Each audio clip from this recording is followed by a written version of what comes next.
अब दोस्तों आ जाते हैं ट्रांजेक्शन में। अब सबसे पहले ट्रांजेक्शन में हमें क्या करना होगा, परचेज। तो हम परचेज पे जाते हैं, एंटर करते हैं ऐड।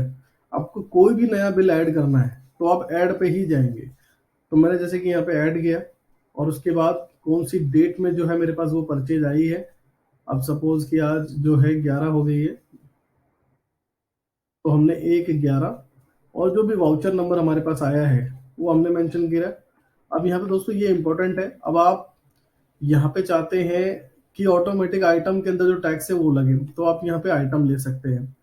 और अगर आप चाहते हैं कि हाँ आपका ये फिक्स है 18% पे ही आया है, तो आप यहाँ पे 18 टाइप करके भी आप यहाँ पे स्पेसिफिक जो बिल है वो 18 में सेव हो जाएगा। अब यहाँ पे ये आई और एल आ रहा है, इसमें क्या लेना है आपको ये भी मैं क्लियर कर देता हूँ। जैसे जो आई आपको शो हो रहा है ये इंटर स्टेट है, मतलब कि स्टेट से बाहर जो आप जितनी भी खरीदारी करेंगे उसमें आई जीएसटी लगता है। और ये जो एल है ये लोकल है, लोकल में हमारे दो टैक्स लग जाते हैं, एसजीएसटी और सीजीएसटी। तो जिनसे भी आप परचेज कर रहे हैं वो आपके जो पार्टी है वो अगर आप इंटर स्टेट में आती है तो आप जो है आई ले सकते हैं, अगर वो लोकल पार्टी आपकी तो लोकल सेलेक्ट कर सकते हैं।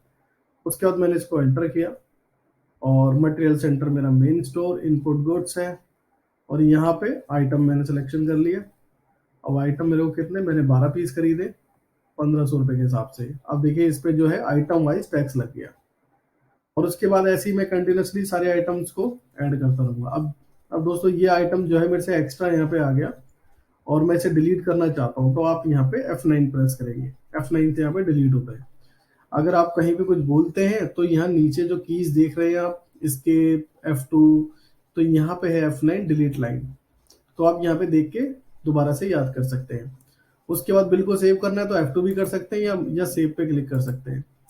और मैंने इसको एंटर एंटर करके सेव कर दिया। अब ये परचेज मेरा सेव हो चुका है। अब इस परचेज के अंदर मुझे कुछ भी मॉडिफिकेशंस करनी है, डिलीट करना है, तो मैं यहाँ पे दोबारा से परचेज पे आके मॉडिफाई और इस बिल नंबर को डालूंगा और दोबारा से मेरे सामने ये बिल ओपन हो जाएगा। अब मुझे इसे डिलीट करना है दोबारा से या इसको अपडेट करना है, मॉडिफाई करना है, तो ये सारे ऑप्शन ऊपर आपको शो हो जाते हैं। देखिए डिलीट करना है तो मैं यहाँ पे F8 जो है प्रेस कर दूंगा और सेम एज इट इज ये बिल आया है मैं इसको कॉपी करके और फिर दोबारा एक नया बिल ऐड करके वहाँ पेस्ट कर सकता हूँ, फिर दोबारा से मुझे ये एंट्री ना करनी पड़े।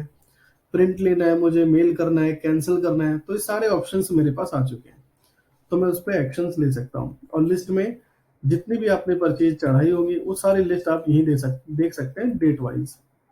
अब जैसे मेरे पास एक ही है तो यहाँ पे एक ही शो कर रहा है। अब दोस्तों इसी तरीके से जो है आप अपने सेल्स को भी कर सकते हैं। अगर मुझे कोई भी नई सेल करनी है तो मैं यहाँ पे ऐड करूंगा और उसके बाद कौन सी डेट में मैं सेल कर रहा हूँ तो यहाँ पे मैं मेंशन कर दूंगा, जैसे सपोज 1/11 को मैं सेल्स कर रहा हूँ और उसके बाद यहाँ पे बिल नंबर मेरा ऑटोमेटिक यहाँ पे बन गया है। अगर मैं इसे चेंज करना चाहूँ दोस्तों तो मैं वो भी चेंज कर सकता हूँ, ये मैं आपको आगे की वीडियो में बताऊंगा। अब सपोज ये मेरी लोकल की पार्टी है और पार्टी ये है मेरी सॉफ्टवेयर टेक्नोलॉजी और मैंने इनको एंटीवायरस सेल कर दिए 1900 रुपए के हिसाब से।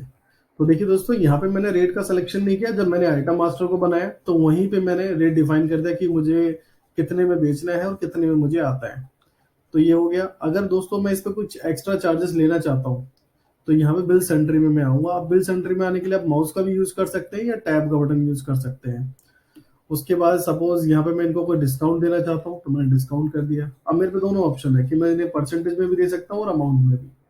परसेंटेज में देना तो मैंने यहाँ परसेंटेज में मेंशन कर दिया 12%, और अगर मुझे परसेंटेज में नहीं देना तो मैं यहाँ पे अमाउंट में भी दे सकता हूँ कि मुझे इस पे 1000 का डिस्काउंट देना है ओनली। तो इस तरीके से भी आप दे सकते हैं। अगर कुछ चार्जेस लगाने हैं आपको, जैसे फ्रैट फॉरवर्डिंग चार्ज है, मैं इनसे फ्रैट फॉरवर्डिंग चार्ज 200 रुपए का लेना चाहता हूँ, तो इस तरीके से आप लगा सकते हैं। अब जैसे ही मैं इस बिल को सेव करूंगा और यस करूंगा, इसे ओके करें आप। अब ये पूछता है मेरे से प्रिंट के लिए, तो प्रिंट के लिए जैसे मैं इसे यस करता हूँ और स्टैंडर्ड पे एंटर। अब यहाँ पे भी दोस्तों काफी ऑप्शंस है आपके पास, आप हाफ पेज का निकालना चाहें या फुल पेज निकालना चाहें। अगर आपके पास थर्मल प्रिंटर है तो 3 इंची 4 इंची तो ये भी कर सकते हैं। उसके बाद आप एंटर एंटर करके प्रीव्यू कर सकते हैं। अब फर्स्ट टाइम हम प्रीव्यू कर रहे हैं तो ये हमें कॉन्फ़िगरेशंस पे ले जाएगा ओनली फर्स्ट टाइम। अगर हमें यहाँ पे कुछ ऐड ऑन करना है कि मैं एड्रेस पूरा मेंशन करना चाहता हूँ या मुझे अपना लोगो लगाना है या बैंक डिटेल डालनी है, जो कंपनी की बैंक डिटेल है हमारी, या कोई हमारा डिस्क्रिमिनेशन है कि हम वो भी मेंशन कर सकें, तो वो भी हम यहाँ डाल सकते हैं, या कुछ ऑप्शन को हमें यस करके अपने बिल पे शो कराना है तो ये भी कर सकते हैं। तो दोस्तों अगर आप यहाँ पे कुछ भी नहीं करते, सेव कर देते हैं, तो बाद में भी आप चाहें तो कर सकते हैं।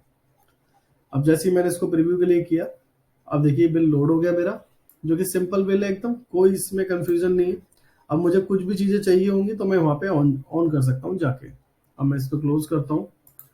अब ये बिल मेरा जनरेट हो गया। अब इसके साथ भी दोस्तों यही केसेस है कि अगर मुझे मॉडिफाई करना है या लिस्ट में जाना है तो मैं लिस्ट में जा सकता हूँ कि मैंने जितने ही बिल क्रिएट करे हैं वो जो भी बिल है सामने आ जाए।